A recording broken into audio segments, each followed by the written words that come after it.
အားလုံးပဲမင်္ဂလာပါကျွန်တော်ကတော့ဂျာဝါလန်ကမြန်မာစာပေမှာ workshop supervisor ဝေပြုကျော်ဖြစ်ပါတယ်ဒီနေ့မှာတော့စင်ကာပူကို training သွားမှာဖြစ်တဲ့အတွက် training invitation letter တွေကိုတော့ကျွန်တော်မန်နေဂျာကလာပေးသွားပါတယ်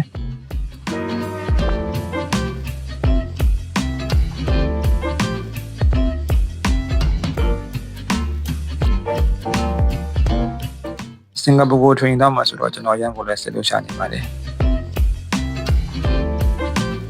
Hello, good morning. Today we baby DJ Jimmy Uniari na tiny baby niya dari kambay.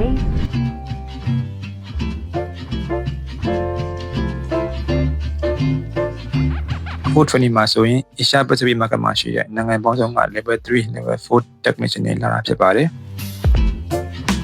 အခုသင်ကြားနေတဲ့အကြောင်းအရာလေးကတော့ intermediate diagnostic EV knowledge safety ဘက်နေပဲဖြစ်ပါတယ်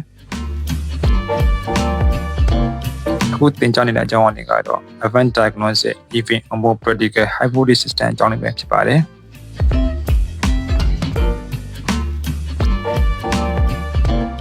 ကျွန်တော်သင်ခဲ့တဲ့သင်ခန်းစာတွေနဲ့အတူ customer တွေရောကောင်းဆုံး service ပေးပြန်လဲအသုံးချသွားမှာဖြစ်ပါတယ်ကျွန်တော်တင်ကုန်လည်းပြန်ပြီး sharing လုပ်တော့ပါမယ်